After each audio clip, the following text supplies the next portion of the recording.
ॐ अज्ञानतिमिरन्धस्य ज्ञानाञ्जनशलाकया चक्षुरुन्मिलितं येन तस्मै श्रीगुरवे नमः। श्रीचैतन्यमनोभीष्टं स्थापितं येन भूतले स्वयं रूप कदा मह्यं ददाति स्वपदान्तिकं। वन्देऽहं श्रीगुरो श्रीयुतः पदकमलं श्रीगुरोन् वैष्णवांश्च श्रीरूपं साग्रजातां सहगणा रघुनाथान्वितं तं सजीवं साद्वैतं सावधूतं परिजनसहितं कृष्णचैतन्यदेवं श्रीराधा कृष्णपादान् सहगणा ललिता श्रीविशाखान्वितंश्च। नमो ओं विष्णुपादाय कृष्णप्रेष्ठाय भूतले श्रीमते भक्तिवेदांत स्वामीति नामिने। नमस्ते सरस्वती देवे गौरवाणी प्रचारिणे निर्विशेष शून्यवादी पाश्चात्यदेशतारिणे वंचाकल्पतरुभ्यश्च कृपा सिन्धुभ्येव च पतितानां पावनेभ्यो वैष्णवेभ्यो नमो नमः। जय श्री कृष्ण चैतन्य प्रभो नित्यानंद श्री अद्वैत गदाधर श्रीवासादि गौर भक्तवृंद। हरे कृष्णा कृष्णा कृष्णा हरे हरे हरे राम राम राम हरे हरे। हरे कृष्णा। टेक्स्ट 14।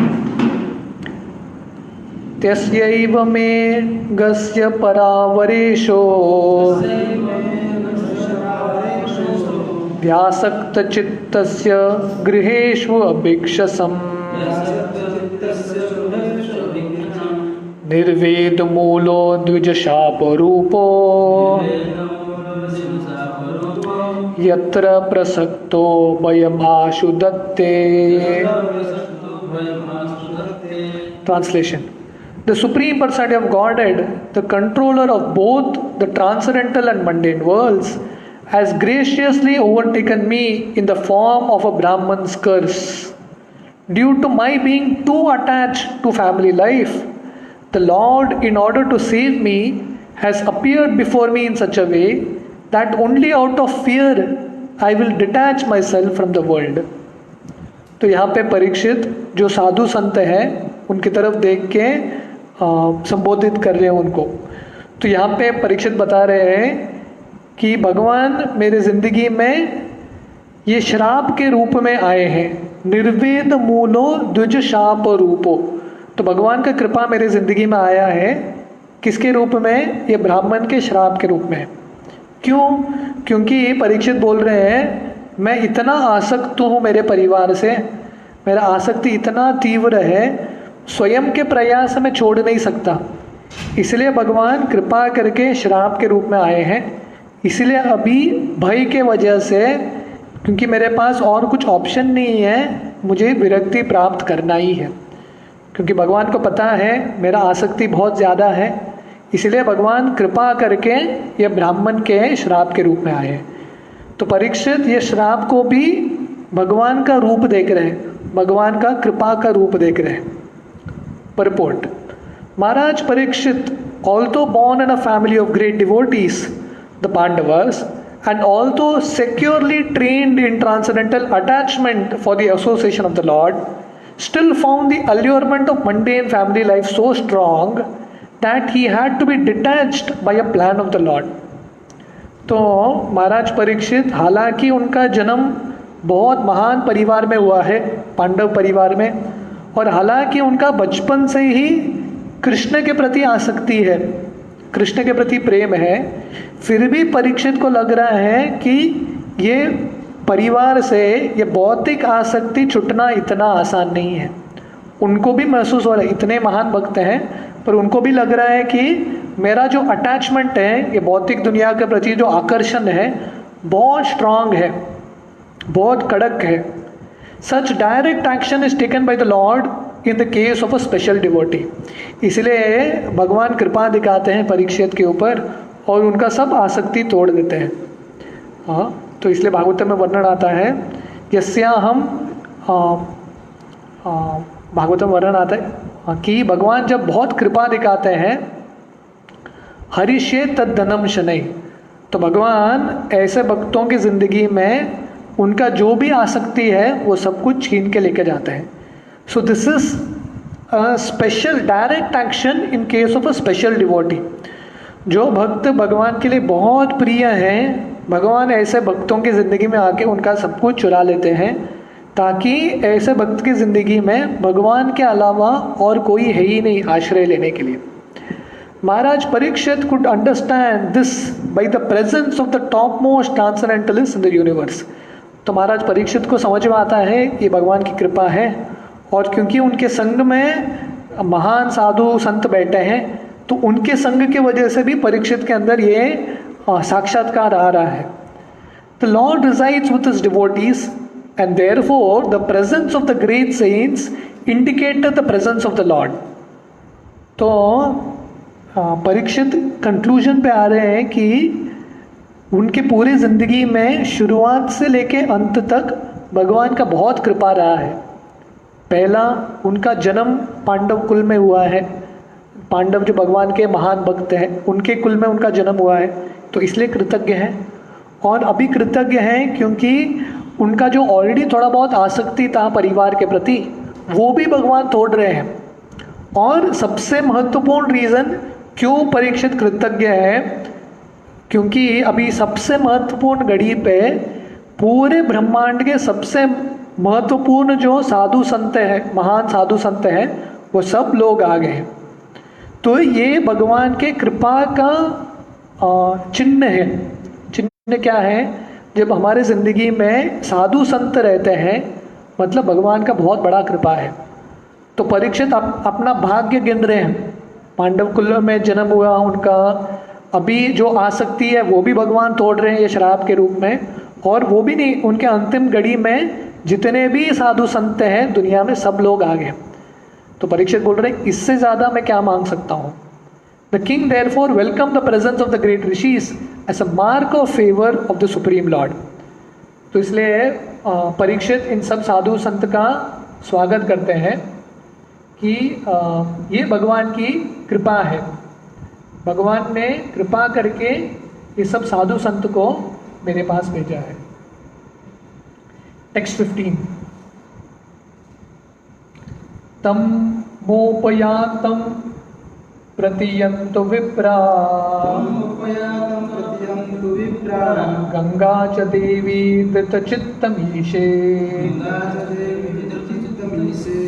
द्विजोपरष्ट कुहकस्तक्षको वा दाशत्व आलम गायत विष्णु गाता। Translation: O Brahmanas, just accept me as a completely surrendered soul and let Mother Ganges, the representative of the Lord, also accept me in that way. For I have already taken the lotus feet of the Lord into my heart. Let the snake bird or whatever magical thing the Brahman created bite me at once. I only desire that you all continue singing the deeds of Lord Vishnu. तो यहाँ पे परीक्षित बता रहे हैं कि हे ब्राह्मण, आप सब लोग मुझे स्वीकार कीजिए। मैं आप सबके शरण में आश्रय लिया हूँ, शिष्य के रूप में मुझे स्वीकार कीजिए। और ये जो गंगा है, ये गंगा को भी मुझे स्वीकार करने दीजिए, क्योंकि मैंने भगवान कृष्ण को मेरे हृदय में स्वीकार किया है। तो परीक्षित उनका भाग्य गिन रहे हैं कि पहले तो गंगा का संग मिल रहा है उनको, जो भगवान के महान भक्त हैं, और ये सब साधु संत का संग मिल रहा है। तो mark of favour of the Lord, तो किसी के ज़िंदगी में सबसे बड़ा भगवान का कृपा क्या है? साधु संग का उपस्थिति। तो इसलिए परीक्षित इन सबको बोल रहे हैं कि आप सब मुझे आशीर्वाद दीजिए और मुझे आश्रय दीजिए। और परीक्षित का इतना विश्वास है, भागवतम सुनने से पहले ही उनका इतना दृढ़ विश्वास है, वो बोल रहे हैं कि जो भी तक्षक हैं या जो भी सर्प हैं जो ब्राह्मण बनाने वाले हैं उनके श्राप की वजह से, वो मुझे तुरंत आके डस जाए। मेरा एक ही इच्छा है, आप सब लोग निरंतर भगवान का कथा बोलते रहिए। दशा तो अलम गायत विष्णु गाथा।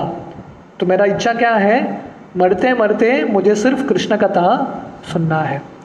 तो परीक्षित का ये विश्वास है कि जिंदगी में कुछ भी हो जाए, हमारे जिंदगी में साधु संग है, कृष्ण कथा है, तो हम तैयार हैं मृत्यु के लिए भी। Purport: As soon as one is given up completely unto the lotus feet of the Lord, he is not at all afraid of death. तो जब कोई भगवान का आश्रय लेता है पूरे तरह से, ऐसे व्यक्ति को मृत्यु से बिल्कुल भय नहीं है। भजहुरे मन श्री नंद नंदन अभय चरणार विंदरे। तो भगवान के चरण कमल का आश्रय लेने से बिल्कुल भय नहीं लगता, मृत्यु से बिल्कुल भय नहीं लगता। The atmosphere created by the presence of the great devotees of the Lord on the banks of the Ganges and Maharaj Parikshit's complete acceptance of the Lord's lotus feet were sufficient guarantee to the king for going back to Godhead. तो भगवान हम सबकी ज़िंदगी में hints देते हैं, चिन्ह देते हैं। हम भक्ति में प्रगति कर रहे हैं कि नहीं, हम भगवत धाम जाएंगे कि नहीं। तो परीक्षित को कंप्लीट कॉन्फिडेंस आ गया कि मैं निश्चित रूप से भगवत धाम जाऊंगा। क्यों? क्योंकि ये उन्होंने देखा कि उनके सबसे महत्वपूर्ण घड़ी पे जितने भी साधु संत हैं, महानुभाव हैं, सब आ गए और गंगा का तट, गंगा का आश्रय मिला है उनको। तो इसलिए उनको कॉन्फिडेंस आ गया और उनको तैयार थे वो भगवत धाम जाने के लिए। He thus became absolutely free from all fear of death. तो इस तरह से पूरा भय, मृत्यु के भय से मुक्त हो गए। और परीक्षित बता रहे यहाँ पे, कुछ भी हो जाए, अभी तुरंत भी तक्षक आया तो मैं तैयार हूँ। क्यों? क्योंकि मुझे आप सब लोगों का आश्रय मिला है, आशीर्वाद मिला है, संग मिल रहा है और गंगा का संग मिल रहा है। इससे ज़्यादा भगवान का कृपा क्या होगा। तो इससे पता चलता है कि भगवान मेरे पे बहुत दया कर रहे हैं और निश्चित रूप से भगवान मुझे भगवत धाम लेके जाएंगे। टेक्स्ट 16: पुनश्च भूयात् भगवती अनंते रति प्रसंगाश्च तद आश्रयेषु महत्सु याम याम उपयामि सृष्टिम मैत्रीम अस्तु सर्वत्र नमो द्विजेभ्य। तो परीक्षित बता रहे हैं उनका इच्छा क्या है, बहुत सुंदर है। Again offering obeisances unto you brahmanas, I pray that if I should again take my birth in the material world, I will have complete attachment to the unlimited lord Krishna, association with his devotees and friendly relation with all living beings. तो बोलते हैं पुनश्च भूयात् भगवती अनंते। तो बोल रहे हैं आप सब लोगों को बार बार मैं प्रणाम करता हूँ।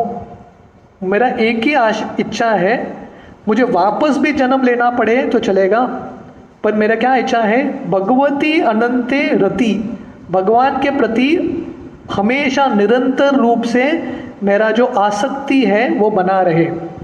और क्या चाहिए, प्रसंगस्तद आश्रयेषु, और हमेशा भगवान के जो महान भक्त हैं उनका संग मिले। और मैत्री अस्तु सर्वतो नमो द्विजेभ्य, और बाकी जो जीव है उनके प्रति मैत्री भाव बना रहे। तो परीक्षित का प्रार्थना है कि मुझे जन्म भी मिला तो चलेगा, पर मेरा एक ही इच्छा है, मैं भगवान का हमेशा भक्ति करता रहूं, अनन्य भक्ति, साधु संघ का संग मिलता रहे, भक्तों का संग, और दूसरों जीवों के प्रति मैं दया भावना और दोस्ती के भावना से, मैत्री के भावना से मैं जी सकूं। Purport: that the devotee of the Lord is the only perfect living being is explained herein by महाराज परीक्षित। तो महाराज परीक्षित बता रहे हैं कि भक्त कैसा होना चाहिए, और सिर्फ भक्त सबसे उच्च कोटि जीव है, मनुष्य है, क्योंकि भक्त के अंदर जो भी सही गुण है वो रहते हैं। A devotee of the Lord is no one's enemy, although there may be many enemies for a devotee. तो परीक्षित का प्रार्थना है, मैत्री अस्तु सर्वत्र, सब लोगों के साथ मेरा दोस्ती रहने दो, मैत्री भावना से मैं रहना चाहता हूँ। तो इसका मतलब है भक्त का कोई दुश्मन नहीं होता, और कोई भक्त को अपना दुश्मन मान सकता है, पर भक्त किसी को अपना दुश्मन मानता नहीं है। A devotee of the Lord does not like to associate with non-devotees, although he has no enmity with them. तो भक्त का कोई दुश्मन नहीं है, किसी को दुश्मन करके देखते नहीं है, फिर भी भक्त जो लोग भगवान के भक्त नहीं है उनसे थोड़ा दूर रहते हैं। इसलिए क्योंकि वो उनसे ईर्ष्या करते हैं, इसलिए नहीं, क्योंकि उनके भक्ति के लिए अनुकूल नहीं है, इसलिए वो दूर रहते हैं। He desires association with the devotees of the Lord. तो भक्त का इच्छा है मैं हमेशा भक्तों के संग में ही रहूं। हाँ, जैसे प्रभुपाद लिखता है, this is perfectly natural because birds of the same feather mix together. तो यह स्वाभाविक है क्योंकि जिनका जो लक्ष्य है, जो गुण है, जो इच्छाएं हैं, उसके अनुसार संग करते हैं, है कि नहीं। जैसे इंग्लिश में सेइंग है, birds of the same feather flock together. जो पंक्षी में भी एक झुंड में ही उड़ते हैं। कौवा है तो सब कौवे ही साथ में रहेंगे, चिड़िया है तो वही साथ में रहेंगे, तोते हैं तो वही पंक्षी साथ में रहते हैं। तो वैसे ही जैसे पंक्षी में भी अलग अलग ग्रुप्स होता है, अपने बिरादरी के लोगों के साथ ही संग करते हैं, तो वैसे ही भक्त भी सिर्फ भक्तों के साथ संग करते हैं। And the most important function of a devotee is to have complete attachment for Lord Krishna, the Father of all living beings. तो भक्त अभक्तों से दूर रहते हैं, भक्तों का संग करते हैं, और सबसे महत्वपूर्ण कृष्ण के साथ आसक्ति बना के रखते हैं। This the most important function of a devotee. तो भक्त मतलब पूरा आश्रय और आसक्ति कृष्ण के साथ बना के रखना।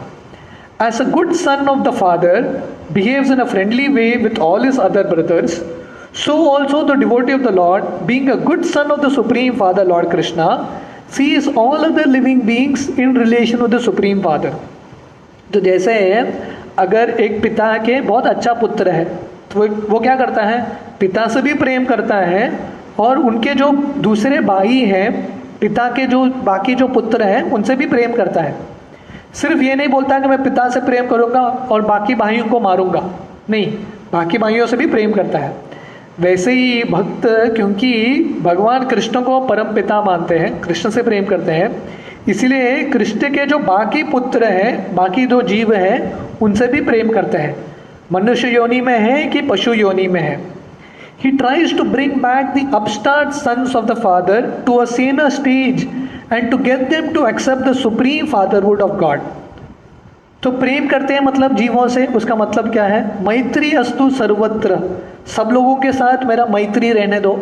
तो उसका मतलब क्या है, हर एक जीव से प्रेम करना मतलब हर एक जीव को भगवान के पास लेके जाना, फिर से भगवान का भक्त बनाना।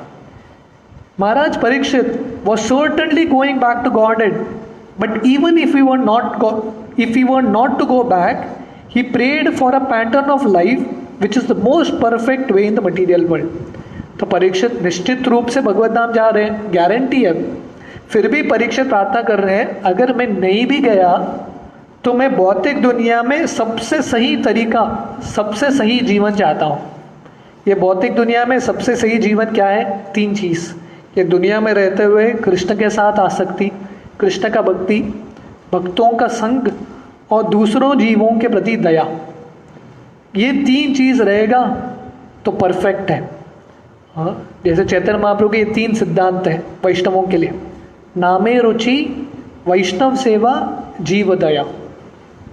वैष्णव मतलब ये तीन चीज़ का पालन करना। नामे रुचि, भगवान के हरि नाम के साथ, भगवान के भक्ति के साथ आश्रय, उसमें आसक्ति, उसमें रुचि उत्पन्न करना।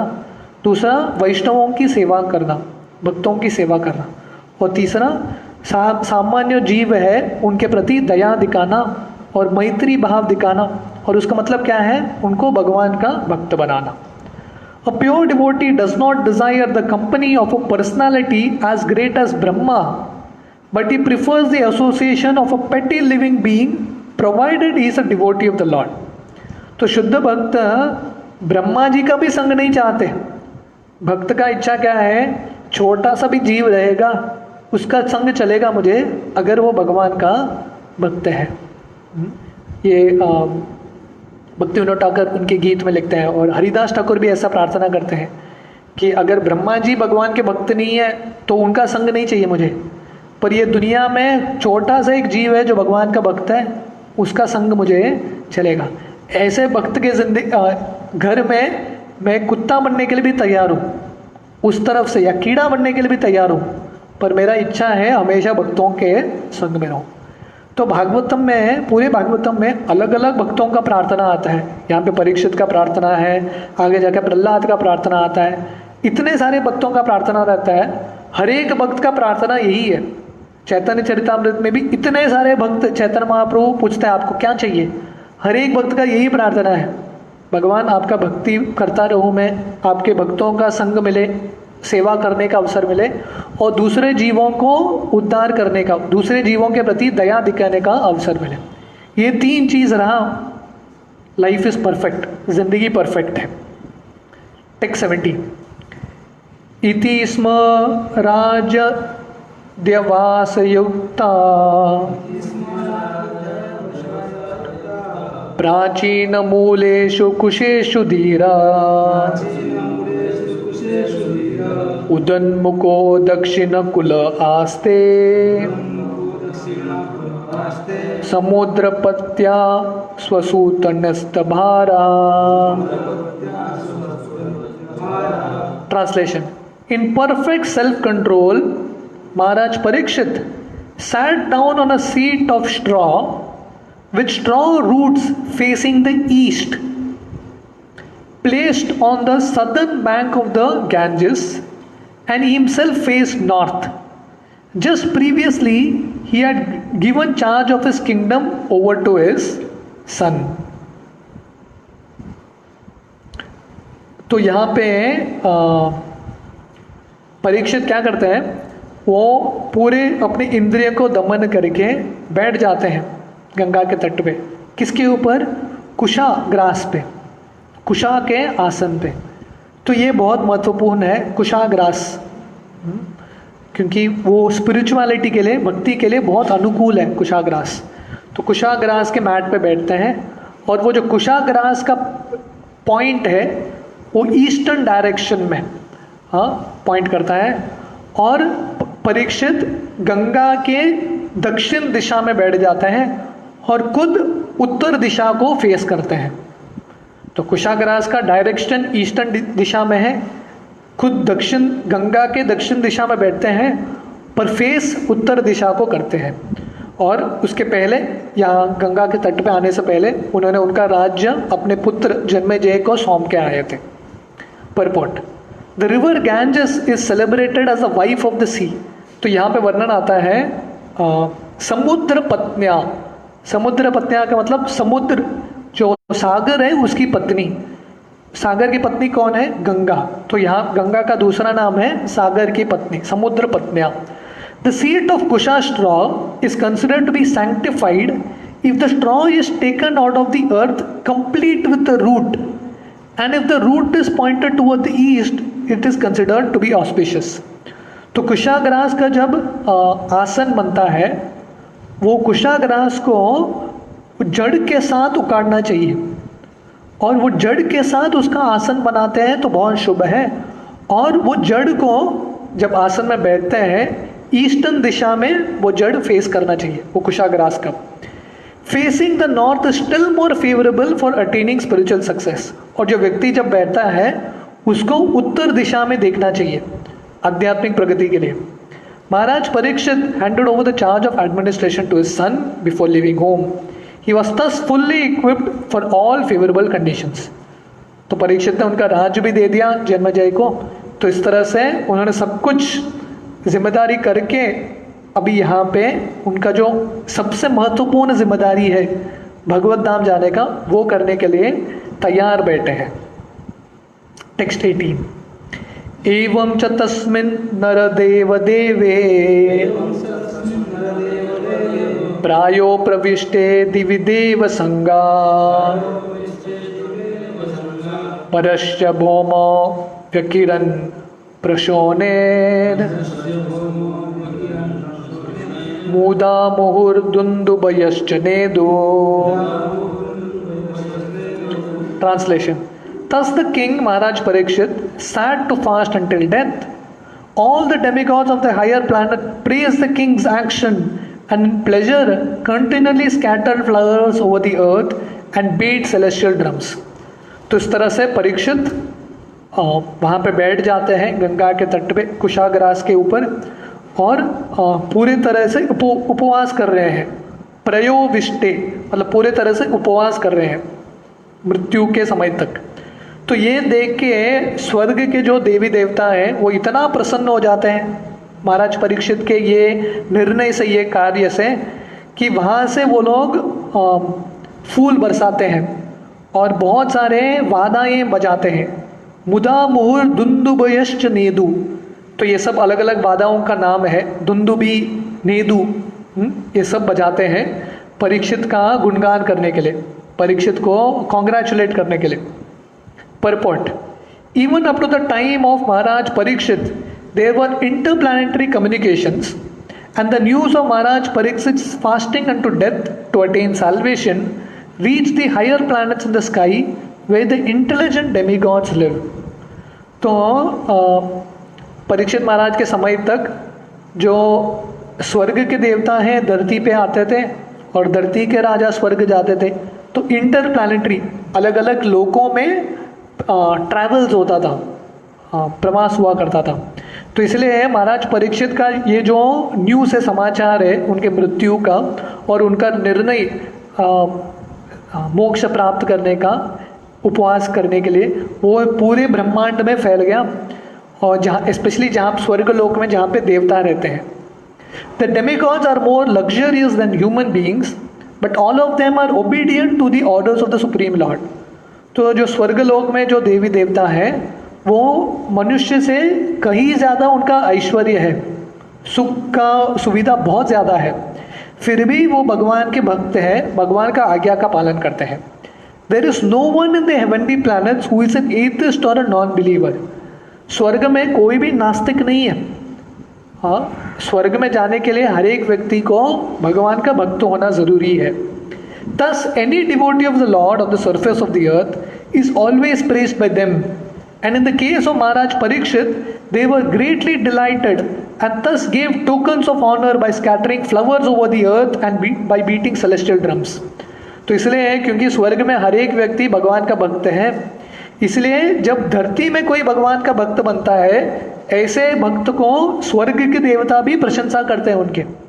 और स्पेशली खासकर परीक्षित के लिए, क्योंकि परीक्षित इतने महान भक्त हैं और इतने महान तरीके से वो अपना शरीर त्यागने वाले हैं, इतना प्रसन्न हो जाते हैं स्वर्ग के निवासी देवता, वो फूल बरसाते हैं परीक्षित का गुणगान करने के लिए, परीक्षित को सम्मान देने के लिए, और बहुत सारे वादाएं बजाते हैं. A demigod takes pleasure in seeing someone go back to Godhead. तो इसलिए देवता सबसे प्रसन्न कब होते हैं? जब कोई भगवत धाम जाने वाला है तब बहुत प्रसन्न होते हैं. तो यहाँ पे सब देवी देवता बहुत प्रसन्न हैं क्योंकि एक मनुष्य, ये दुनिया का, भूमंडल का एक मनुष्य अभी भगवत धाम जाने वाला है. He is always pleased with the devotee of the lord, so much so that is आदिदैविक पावर्स में help the devotees in all respects. तो देवता इतने प्रसन्न है भक्त के ऊपर, इसलिए जब देवता अपना जो शक्ति भी दिखाते हैं, बरसात के रूप में, सूरज के रूप में, अलग अलग देवता, उसमें भी वो लोग भक्तों को मदद करते हैं उनकी भक्ति में. And by their action the lord is pleased with them. There is an invincible chain of complete cooperation between the lord, the demigods and the devotee of the lord on earth. तो इस तरह से ये cooperation है. क्या cooperation है? अगर धरती में कोई भगवान का भक्त बनता है तो देवता भी मदद करते हैं ऐसे भक्तों को, उनका ज़िंदगी अनुकूल बना के, और भगवान ये देवताओं को आशीर्वाद देते हैं. तो ये तीनों व्यक्ति, भगवान भी प्रसन्न होते हैं, भक्त भी प्रसन्न होता है, और देवता, तीनों एक दूसरे का मदद करते हैं. तो इस तरह से क्योंकि परीक्षित भगवत धाम जाने वाले हैं, भगवान के महान भक्त हैं, इसलिए देवता भी प्रसन्न हैं और परीक्षित का गुणगान करते हैं. तो हम टेक्स्ट 19 से कल सुबह कंटिन्यू करेंगे। हरे कृष्णा।